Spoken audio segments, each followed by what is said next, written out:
We're keeping Christmas small this year, Mom, just immediate family. I held the phone against my ear, trying to make sense of his words. Immediate family. And yet I was hearing this, alone, in my kitchen, with a cooling cup of Earl Grey beside me. Oh, I said softly. Of course, Joel. I understand. Thanks for being so cool about it, he said, relieved. You know, this year's just been a lot. We need something low-key. I nodded, even though he couldn't see me. Sure. Take care. He hung up. That was it. The quiet that followed felt unnatural. Not the comfortable kind, but the kind that presses against your chest, that echoes in the places where once there was laughter. I looked at the other mug on the table. George's mug. My husband's. It's been 17 years since he passed, but I still set his place sometimes, especially in December. Especially during moments like this. I've always been a Christmas woman. I was the one who baked the cookies, hung the lights, chose the tree. I sewed little red stockings for each family member and hand-wrote cards even when my fingers ached. It wasn't out of obligation. It was love. Love that I thought mattered. I had already bought the gifts this year, in November, during the early sales.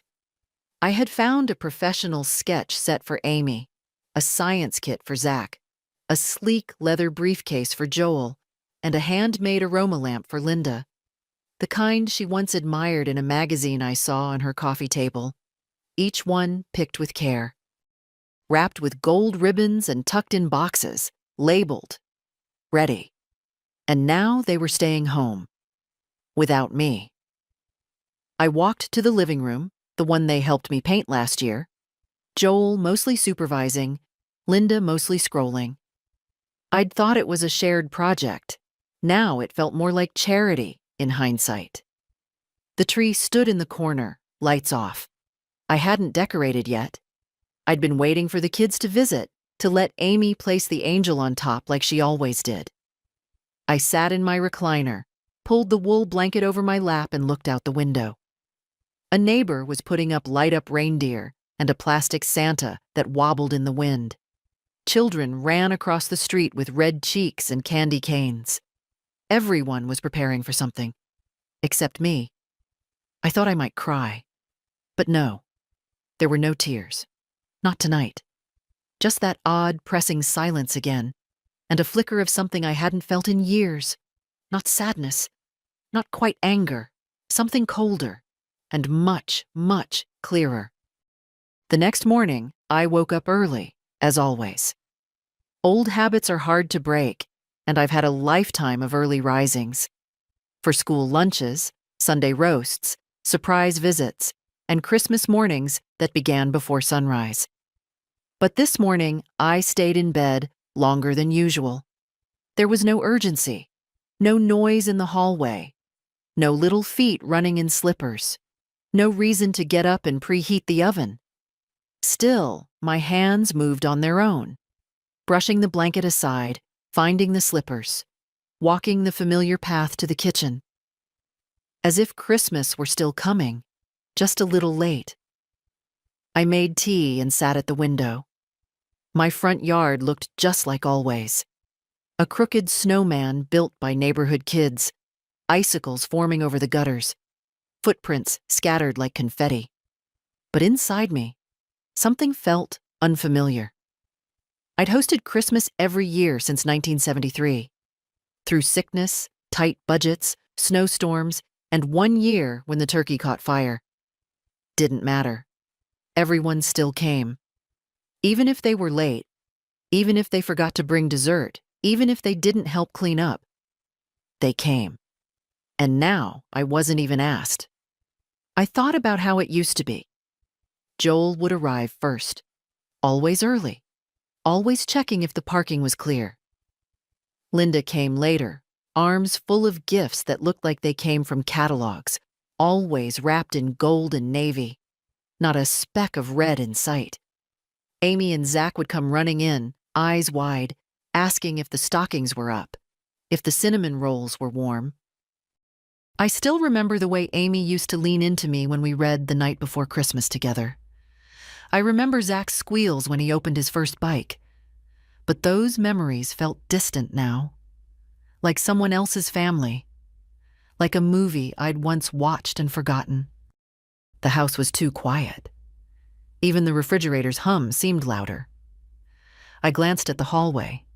The guest room door was closed. The same guest room Joel had insisted I keep ready.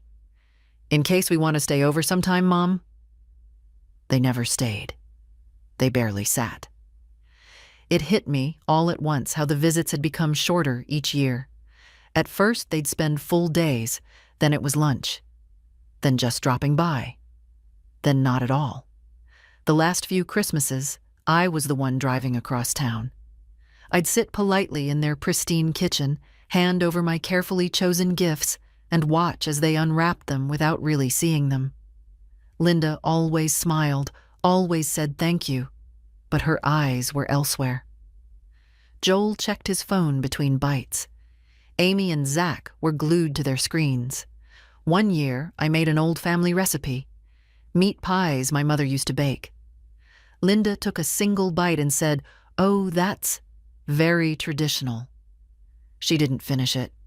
I told myself it was fine, that times were changing, that kids didn't understand home-cooked meals or hand-knit scarves.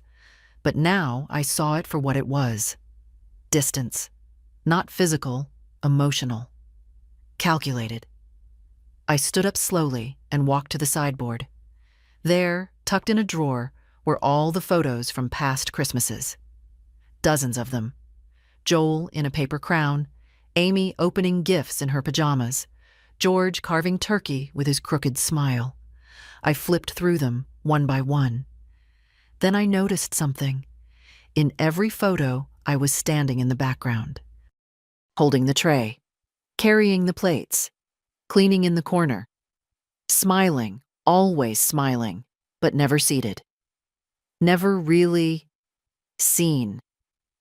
I closed the album and slid it back into the drawer. My hands lingered on the wood for a moment before I turned away. Traditions. That's what I thought I'd built.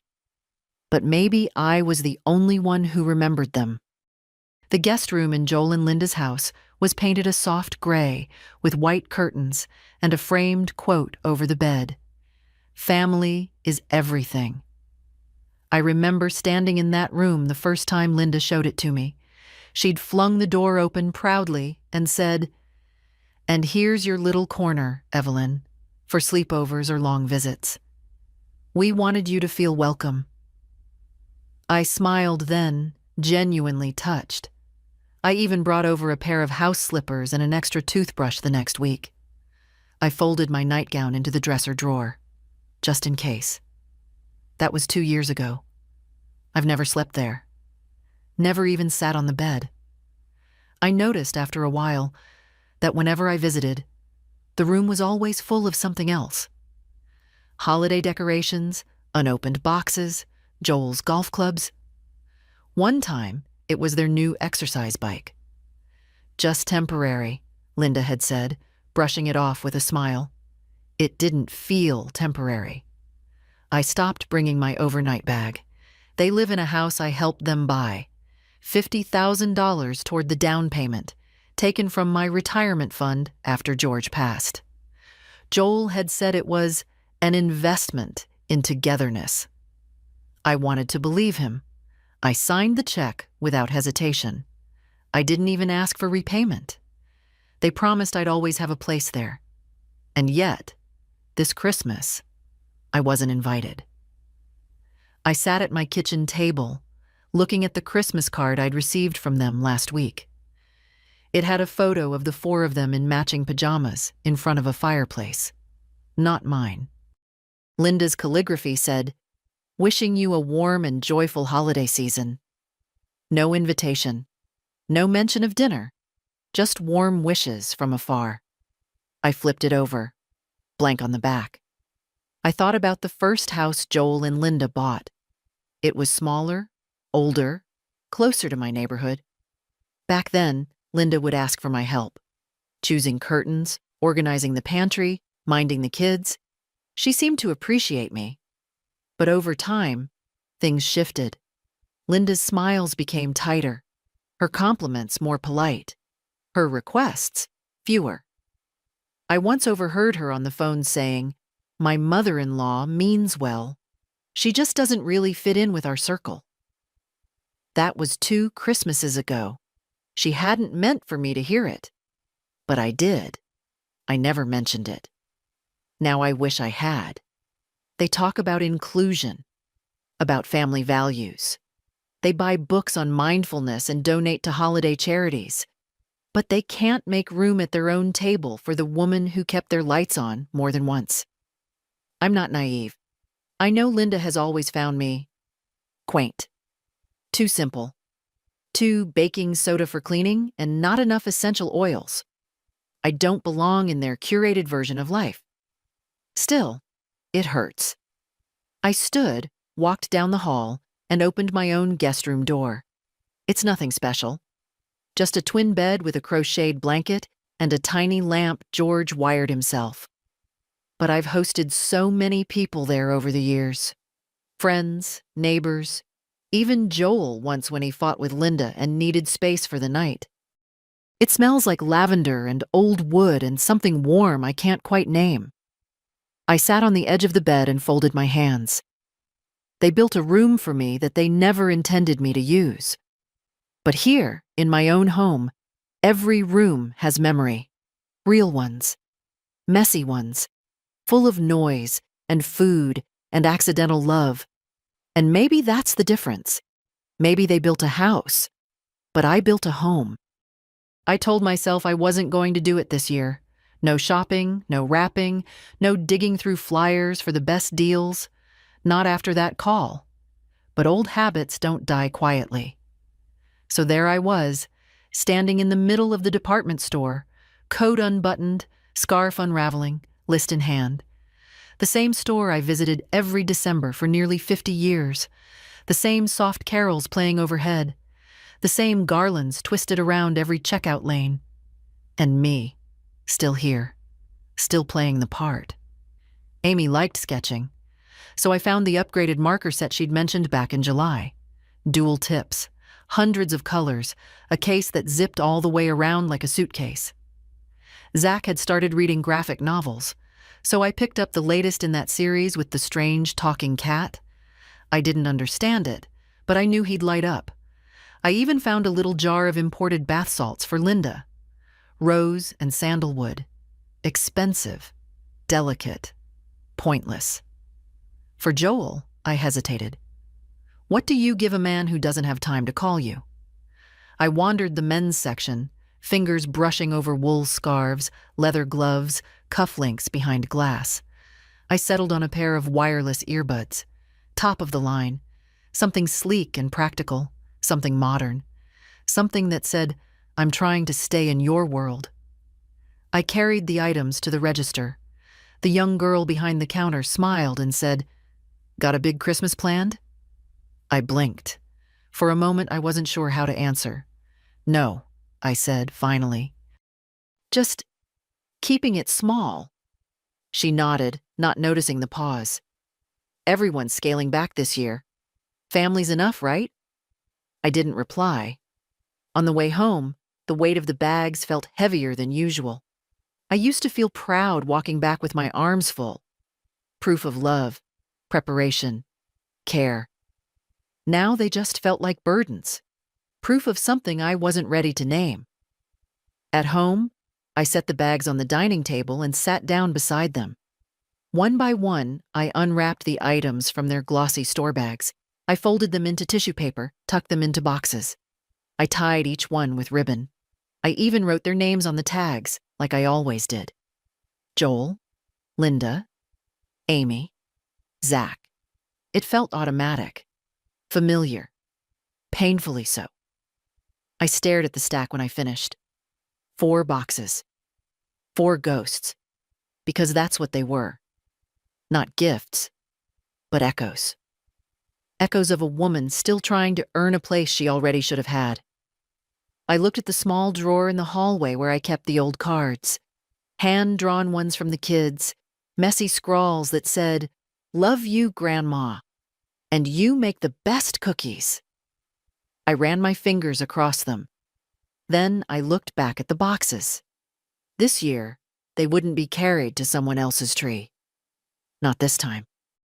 I placed the finished boxes neatly on the edge of the credenza, each one a quiet monument to something unspoken. The gold and silver paper glinted in the afternoon light, ribbons still crisp, tags written in my best cursive. There was a time when I couldn't wait to see them opened. Not because I wanted thanks, though I won't lie, those mattered too, but because I loved the moment their eyes lit up, the surprise, the pure joy. That's what Christmas meant to me. But now they sat there, untouched, unclaimed, not forgotten, just unnecessary. I stood staring at them for a long time, then did something I've never done in my 78 years. I picked up one of the boxes, Joel's, and carried it upstairs. In the hallway closet, behind old linens and a broken fan I never got around to throwing out, there was a heavy plastic bin I used to store wrapping paper and ribbons. I pulled it out, lifted the lid, and placed the box carefully inside. Then I went back down for the others. Linda's bath salts, Amy's marker set, Zach's comic book. All of them fit in the bin, snug, like memories packed too tightly. I closed the lid. They weren't getting these gifts, not because I wanted to punish them, not even because I was angry, but because they didn't think I existed outside of obligation. They'd built a life where I was a convenience, something to call upon when the roof leaked or the babysitter canceled, but not someone you miss, not someone you make room for. And this year, they'd made that painfully clear. We're keeping Christmas small this year, just immediate family. That sentence wouldn't leave me. Not the words, exactly, but the way he'd said them. Casual, rehearsed, as if he'd been preparing it, as if he knew I might be hurt, but hoped that saying it kindly would somehow make it fine. I thought about calling him, about saying something, about reminding him of all the years I showed up, the birthdays I never missed, the nights I sat up sewing Halloween costumes because Linda didn't have time, the Saturdays I brought groceries when their bank account ran low. But what would I even say? Hi, I just wanted to let you know I exist. No, I wouldn't call. Instead, I walked to the living room, pulled the old wool throw over my knees, and sat with a cup of tea that had long gone cold. Across the room, the Christmas tree stood undecorated.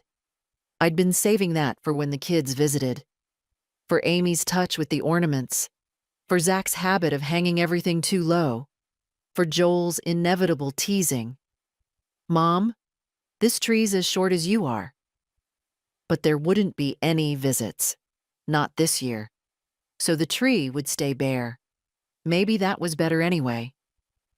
I took a sip of the cold tea and let the silence fill the space where joy used to live. There was no sadness, not really. It was something else, a settling, like dust after the wind. Every year, without fail, there was a card. Sometimes late, sometimes smudged, but always there. A folded square with glitter that stuck to your fingers, a scripted "Merry Christmas, Mom" across the front, and something scribbled inside. Even when the words were impersonal, "Hope you're well, love, Joel and family," I kept them. I have a drawer full of them, tucked beneath old bills and recipe clippings. This year, the mailbox stayed empty. Well, not completely. The usual flyers came, all bold letters and discounts. 40% off turkey roasts, last-minute stocking stuffers. A local politician sent a folded sheet with a photo of his smiling family in matching sweaters. I stood at the counter sorting through it, half expecting something to slip out. An envelope addressed in Linda's neat handwriting or one of Amy's sticker-covered creations. but there was nothing. I turned the stack over, checked again. Just junk. I looked at the calendar. December 22nd. Too late for postal delays. Too soon to pretend they hadn't simply forgotten or ignored. I carried the stack to the recycling bin and stood with my hand over the lid. Then I paused, pulled out the card from the councilman, and ripped it down the center. It wasn't his fault, of course, but something in me needed the sound, that soft tearing of paper that felt like acknowledgement, like proof that something, somewhere, had snapped. The worst part wasn't the silence. I've lived with silence. I sleep in it. I wake up to it. No, the worst part was the clarity. They hadn't forgotten the card. They had decided it wasn't needed. I made a sandwich I didn't want and sat down at the kitchen table. The tree still stood undecorated in the corner of the living room. The smell of pine barely clung to the air anymore. I took a bite of the sandwich and stared at the wall. A faded painting of a barn in winter hung there. George had found it at a garage sale 30 years ago. He used to say it reminded him of his grandfather's land, though he'd never actually been there. "I just know," he said once, "that it felt like this." That's what memory does. It fills in the blanks, makes you believe in something solid that maybe never was. I'd been filling in blanks for years, giving Joel the benefit of the doubt, telling myself Linda meant well, believing the kids were just shy, just busy, just teenagers. But a forgotten card says more than 1,000 explanations.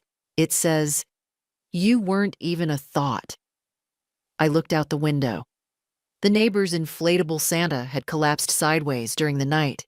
It lay slumped against the snow, face pressed into the lawn. I thought, absurdly, same. I set my sandwich down, half eaten, and got up. In the hall closet, I pulled out the old photo box, not the albums. Those were curated. This one was different. It held the unchosen moments, stray snapshots, blurry images, pictures that never made it to frames. I sifted through them, fingers grazing corners, pausing when I reached one from 1996. Joel holding baby Amy in a ridiculous red onesie, both of them laughing at something off camera. I had taken that photo. I remember it clearly. They'd been staying with me for a week that Christmas, Joel between jobs, money tight. I cooked every day, watched Amy so they could rest. We wrapped secondhand toys together and made them feel like treasures. No one remembers that now. I set the photo aside. Then another. Joel at 16, standing beside the first car I helped him buy. I co-signed the loan when George said we couldn't afford it. I made the payments when Joel forgot. That car was wrecked within the year. Then the wedding photo. I paid for the cake. Then the hospital photo. I stayed with Amy for 3 nights when Linda had Zach. Slept on a plastic chair. Brought her warm socks. I sat there for a long time, holding those pieces. I didn't need a card to remind me who I had been. But maybe they did. The house always smelled like cinnamon by the 23rd. It was tradition. Sugar cookies, snickerdoodles, peanut butter with the Hershey's Kiss pressed right in the middle. Amy used to help roll the dough when she was little, her fingers too small to hold the cutter straight. Zach would sneak raw batter when he thought I wasn't looking. Joel pretended to scold them, but always stole the most once they were baked. Even last year, though they only stayed for coffee, I had the tins ready, labeled, packed. One for each of them. Linda always said, "Oh, Evelyn, you shouldn't have." But she took them all the same. This year, I told myself I wouldn't bother. But my hands reached for the mixing bowls anyway. I worked in silence, sleeves rolled up, radio off. My hands knew the rhythm, even if my heart didn't. Butter creamed with sugar. Eggs cracked neatly into the bowl. The sound of the mixer was comforting. mechanical, predictable, unlike people. The first batch went into the oven. I didn't hum. I didn't smile. I just watched the timer tick down, like it owed me something. When the scent started to rise, I paused. It smelled like memory, not joy. When the cookies cooled, I lined them up on the counter. Rows and rows of sweetness. A parade of effort, waiting for mouths that wouldn't arrive. I didn't have the heart to frost them. Instead, I opened the tin I would have filled for Amy and started to drop them inside, one by one. The sound of cookie against metal echoed too loud in the quiet room. No laughter, no footsteps, just me and the ghost of a tradition. I went to the closet and pulled out the holiday tins I'd used for years. Each one had a little name written on masking tape across the bottom. Joel, no raisins. Linda, shortbread only. Zach, extra sprinkles. I read each label like a tombstone. Then I peeled them off. The tape came off clean, like it had been waiting to let go. I lined the tins on the table, not with cookies, just as they were. Empty. Hollow. I stood there a long time, then took a slow breath and did something that surprised me. I opened the back door and stepped outside. The air hit sharp and bright. Snow coated the porch railing in delicate piles. I crossed the yard and walked 2 houses over, to the little blue house where Annie lived. Annie was 6. Her mother, Molly, had moved in during the spring after leaving a bad marriage. We'd talked over fences, swapped garden tips. I'd watched Annie chase fireflies in the summer dusk. She'd returned one of my pie dishes last week, carefully washed, with a folded note that said, "Thank you for being kind to us." I knocked on their door, still holding the tin. Molly opened, eyebrows raised in surprise. "Evelyn?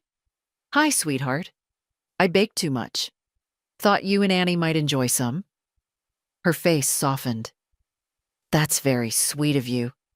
Annie's just in the back, watching those old claymation specials."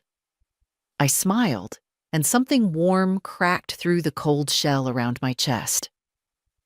"I used to make these for my grandkids," I said simply. Molly hesitated, then stepped aside. "Come in, if you want." I didn't expect that, but I stepped inside. The house smelled like vanilla candles and popcorn. Cozy. Lived in. A little cluttered. Annie looked up from the couch and waved. "Hi, Miss Evelyn." "Hi, sweetheart." She rushed over, already peeking into the tin. "Oh, did you make snickerdoodles again?" "I did," I said, smiling despite myself. "Just for you." She grinned, already reaching for one. Molly caught my eye and said softly, "You don't have to be alone, you know." I blinked, then shook my head, just once. "I think I've been alone longer than I realized." She didn't argue, she just nodded, like someone who understood more than she let on. I stayed for 10 minutes, maybe 15. Long enough to see Annie's eyes light up. Long enough to feel useful again. Real. Then I walked home, empty tin in hand. And for the first time all week, I didn't feel invisible. I turned on the tree lights that night for no one. No audience. No children to clap when the room glowed. No Joel making a joke about energy bills. No Linda adjusting ornaments so they'd look more balanced. Just me, standing barefoot on the living room rug, watching colored lights blink in slow, steady rhythm. The tree was smaller than the ones we used to have. Easier to carry, easier to set up. I'd dragged it in myself the week after Thanksgiving. Still full of hope then, still believing they'd come. I hadn't decorated it. I had saved that for Amy and Zach, like always. Zach liked the garish ones, candy canes and felt Santas with googly eyes. Amy preferred the delicate glass balls I let her hang higher, where her brother couldn't reach. But now it was Christmas Eve, and the branches were still bare. The only thing on the tree was light. And I think that's what made it beautiful. It didn't pretend to be full. I sat on the sofa across from it and stared, the glow softening the sharp edges of the room. I could see the reflection of the lights in the window. 2 trees now, one inside, one ghosting the glass. George used to say a tree should tell a story. Ours always did. Not a perfect one.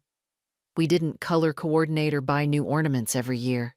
We used what we had: popsicle stick stars, paper angels yellowed with time, a crocheted snowflake I never quite finished.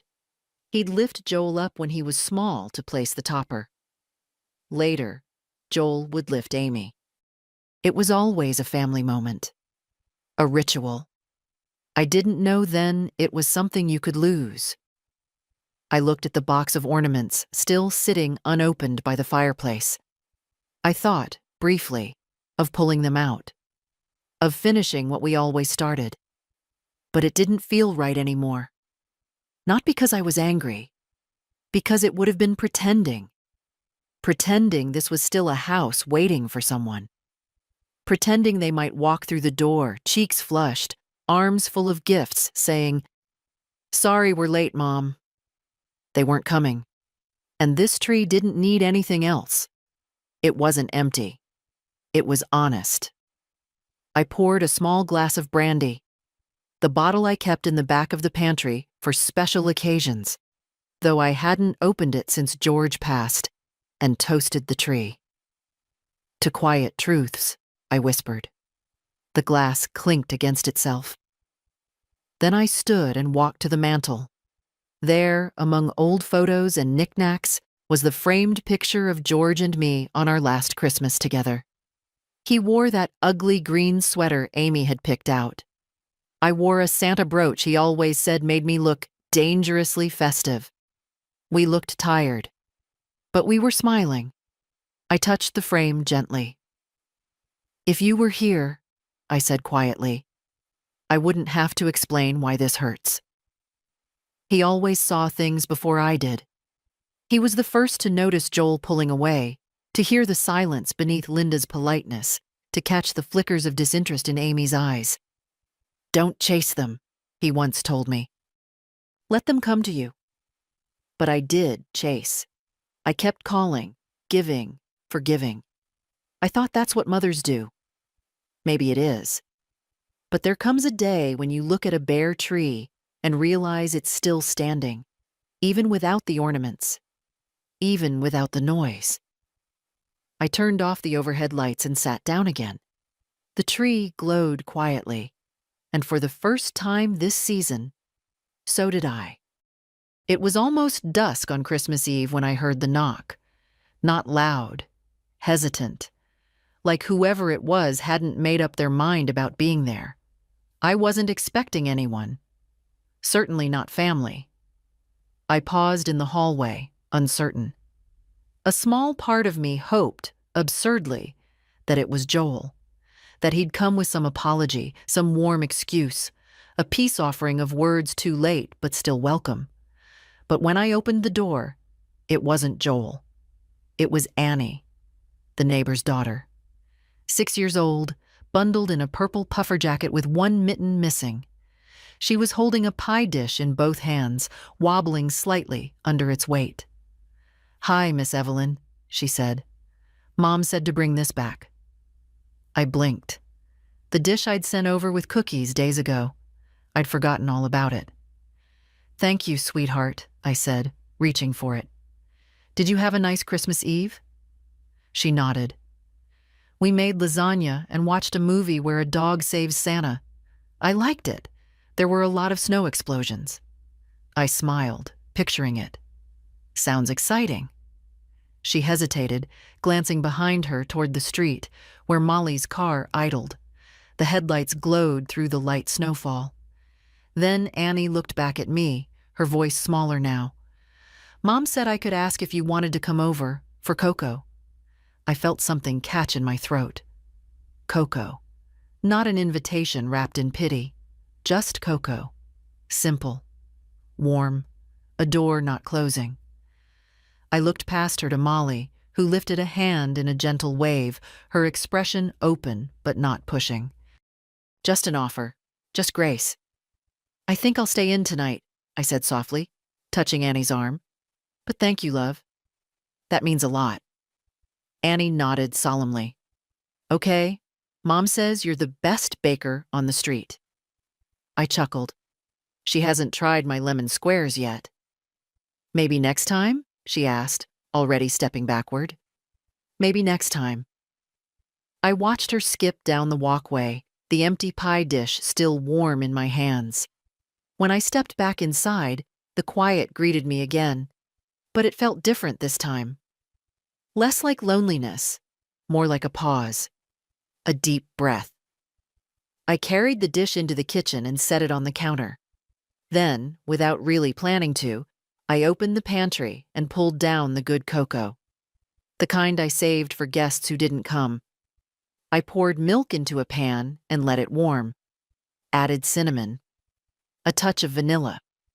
While it simmered, I reached for one of the tins I hadn't filled. This one hadn't been labeled. It didn't need a name.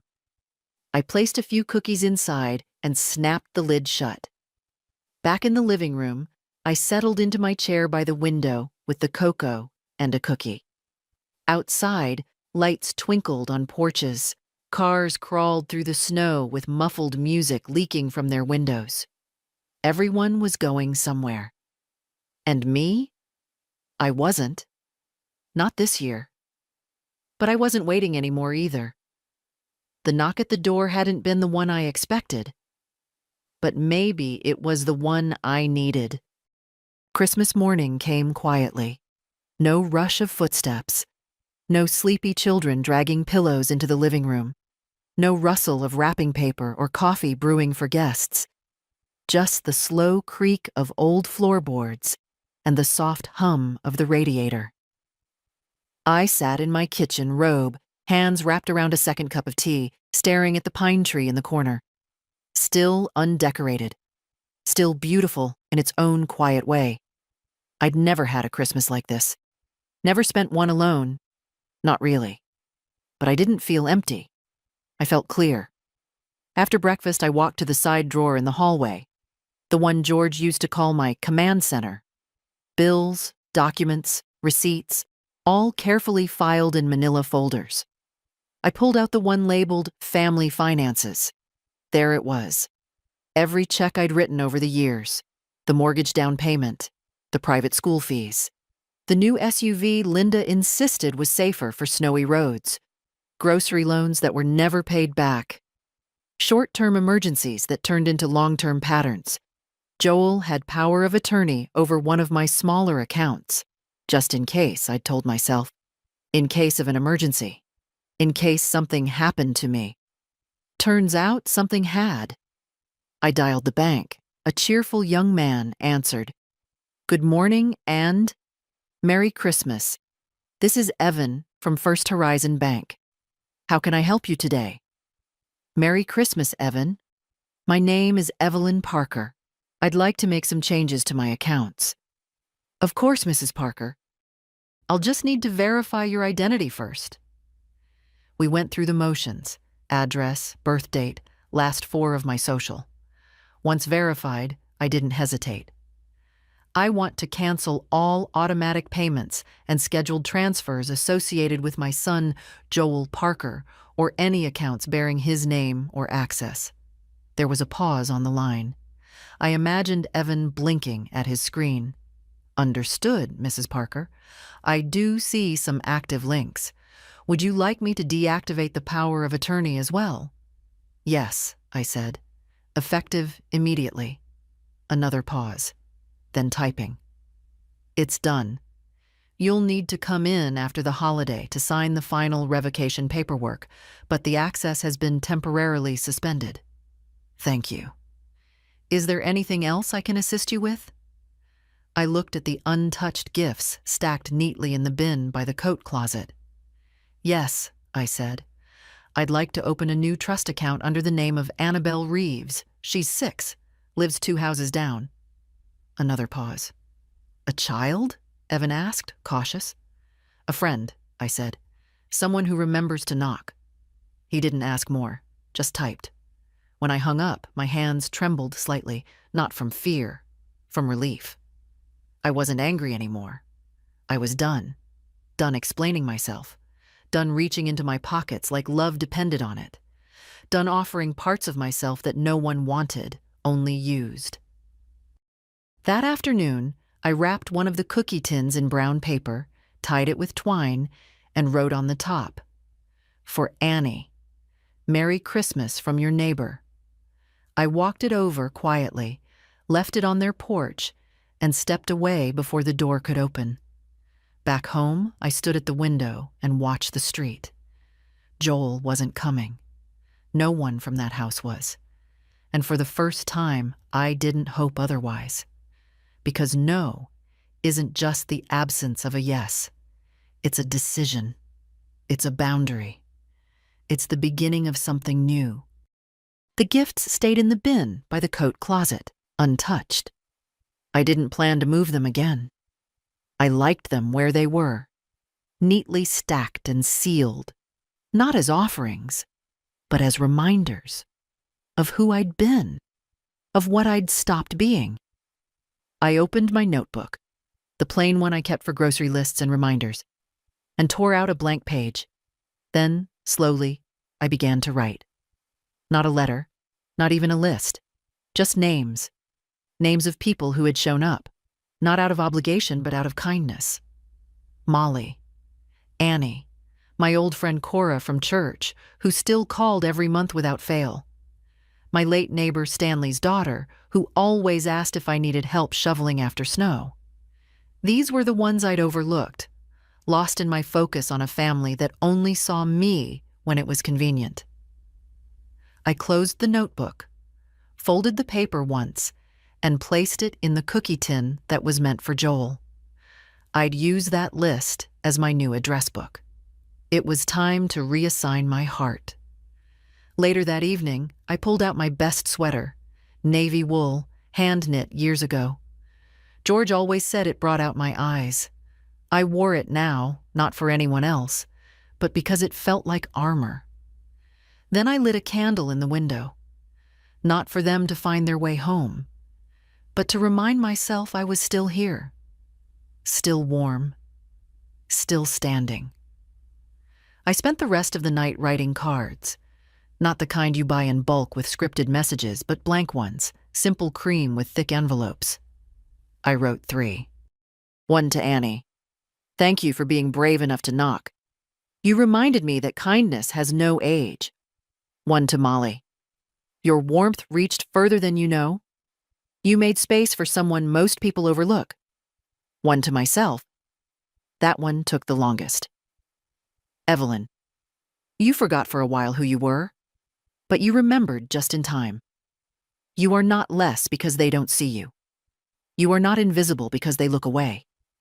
You are whole and strong and worthy of more than quiet dismissal. Keep going.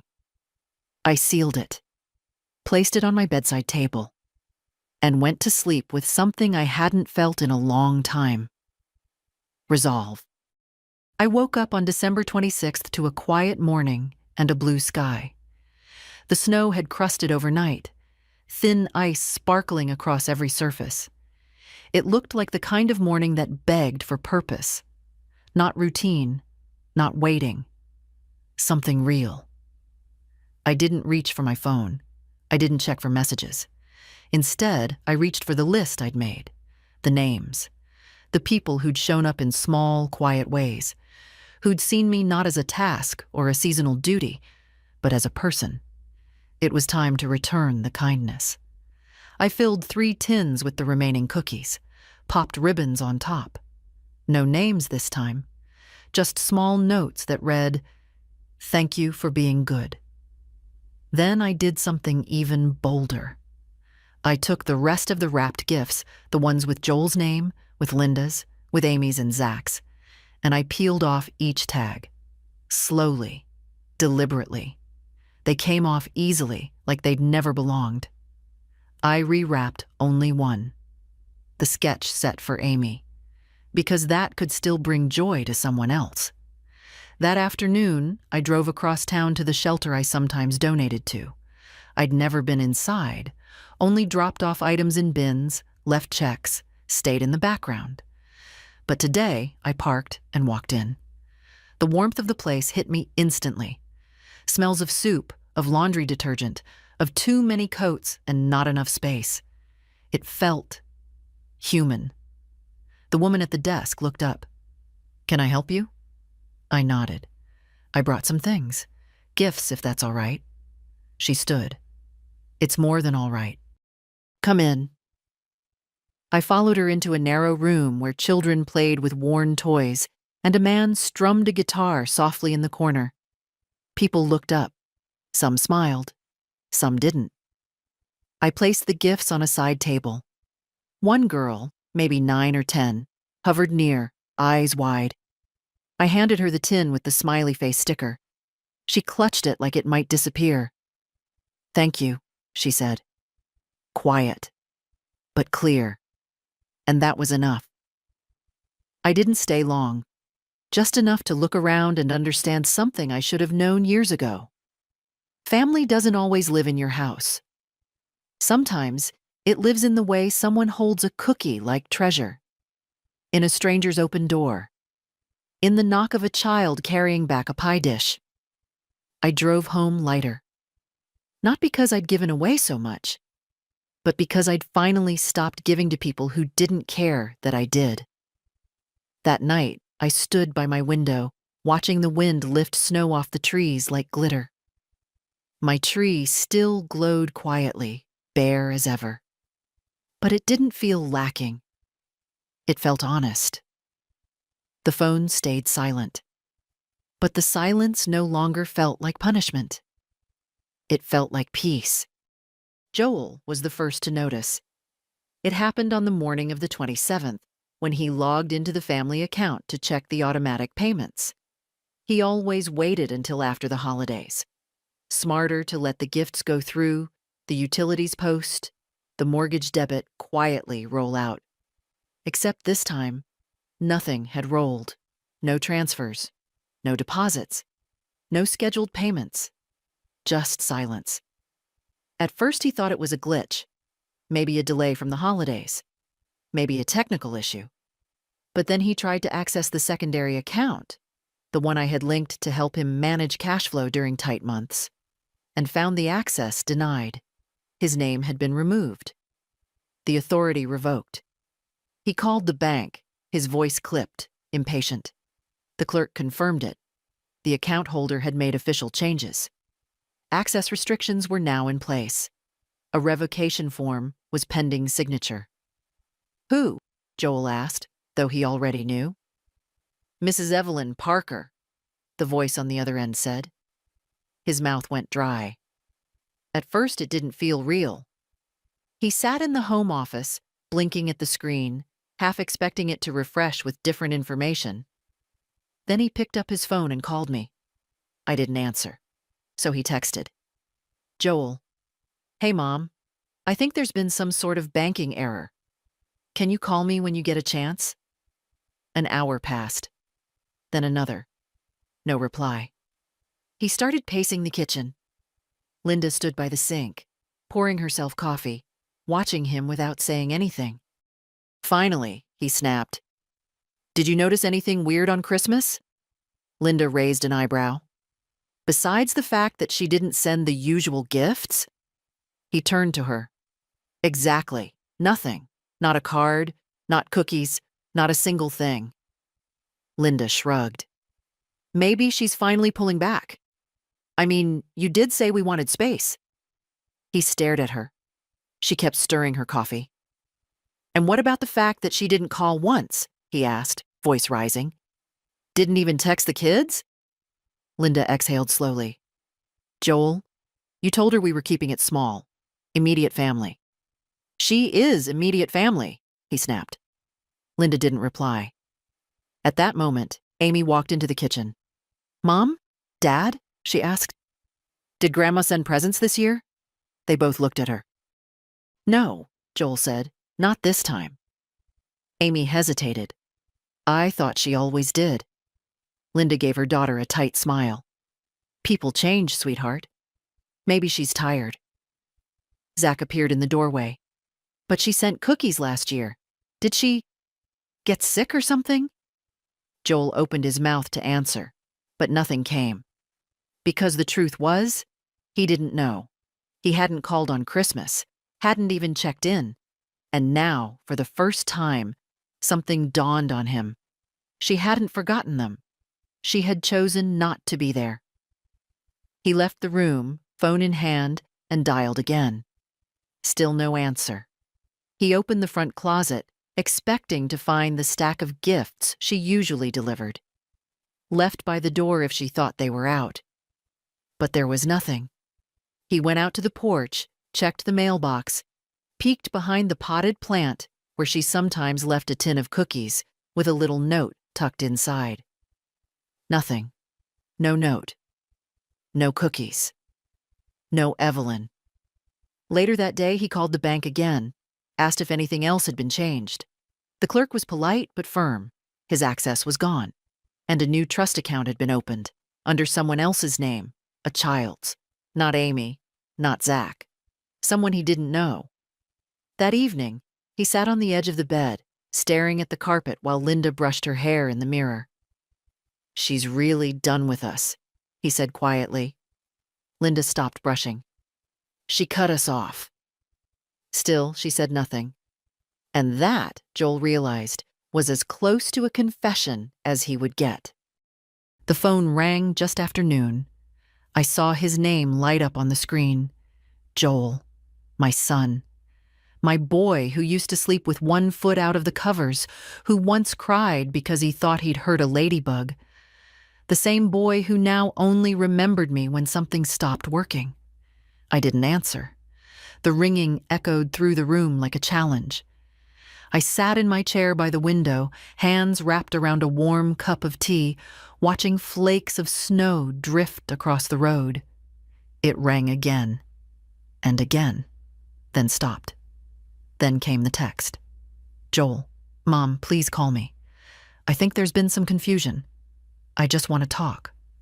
I set the phone face down on the table. It buzzed twice more before falling silent.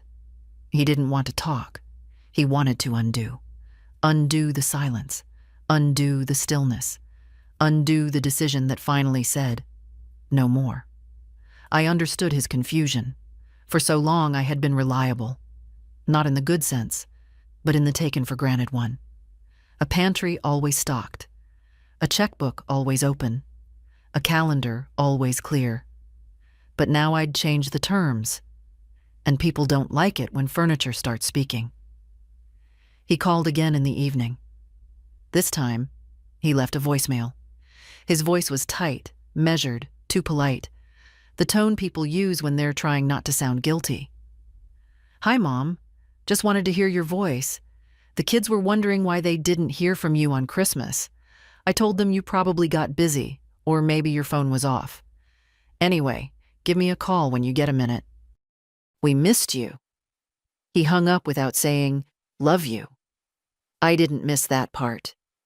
I sat in the dim light of the living room, staring at the glowing tree, now slightly wilting but still holding itself with quiet dignity. The unopened gifts were still packed in the bin. I could have called him back, told him everything, that I felt erased, that his just immediate family cut like glass, that I baked cookies with my hands shaking, wondering who I was to them anymore. But I didn't owe him that. He knew. He knew the way people do when they've made a habit of ignoring pain signals. Linda hadn't called at all. Amy hadn't texted. Zach, bless him, had drawn me a picture last year. A little crayon snowman with Grandma written in crooked letters. I'd saved it. But children grow the way trees do. They bend toward the light they're given. And I hadn't been their light in a long time. I was their habit. And now that habit was broken. Another voicemail came later that night. This time Joel sounded different, not polished, just tired. "Mom," he said, with a long breath. "Look, I don't know what's going on, but I hope you're okay. I know I messed up. I should have done more. Called more. I just figured. He paused. I just thought you'd always be there. The message ended there. Abrupt. Like he didn't know how to finish the sentence. Maybe he didn't. I held the phone for a while, thumb hovering over the screen, and then I turned it off. Set it aside. Let the silence return. It didn't feel like punishment. It felt like protection. For the first time in years, I wasn't waiting to be noticed. I was noticing myself. New Year's Eve came in quietly. No parties, no toasts, no countdowns. Just the ticking of the kitchen clock and the soft exhale of wind pressing against the window panes. The kind of night that asked for nothing but honesty. I sat at my table with a single lit candle, a small slice of leftover cake, and my cup of tea. No champagne, no resolutions, just stillness and presence. Outside, the world rushed toward midnight. Noise, fireworks, glass clinking against glass. Inside, time moved slower. And for once, I wasn't trying to catch up. I wasn't bracing for another season of being forgotten. I was exactly where I chose to be. I thought about what I used to give every year. Boxes filled with sugar, sweaters, books, toys, time, effort, money, energy, hope. I wrapped it all up in ribbons and sent it out like a message in a bottle. Please remember me. Please make room. And this year, I gave it all to myself instead. I gave myself permission to stop chasing people who let go of my hand first, to stop explaining my value, to stop mistaking tolerance for love. I gave myself space. I gave myself silence. I gave myself peace. And then I gave away what remained. To those who showed up without being asked, who opened their doors without performance, who accepted a tin of cookies as more than a favor. Annie drew me a picture yesterday. It's on my fridge now. A crooked house with yellow windows and Miss Evelyn written in rainbow crayon across the top. Underneath it, she wrote, "You make things feel nice." I stared at those words for a long time.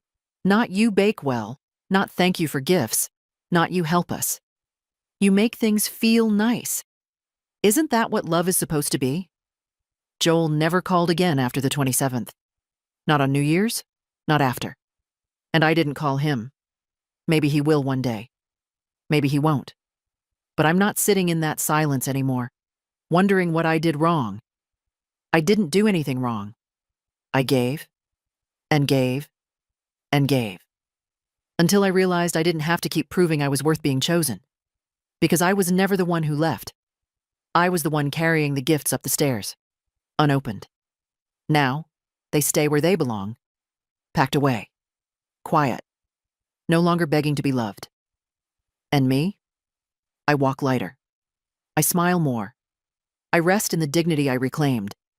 This isn't a story about revenge. It's a story about return, not of people, of self. And if you've ever sat beside an untouched dinner, stared at a phone that didn't ring, waited for a knock that never came, you already know this story. You already carry the ending in your chest. You don't need to be chosen to matter. You don't need permission to stop giving to those who won't see you. You are not a backup plan, not a seasonal accessory, not someone's convenience. You are the whole thing, the home, the light, the gift. If this story found something in you, a memory, a sigh, a strength, then share it. Not for me. For the others, still sitting with wrapped gifts and unanswered calls. Let them know they're not alone. Let them know it's never too late to choose yourself.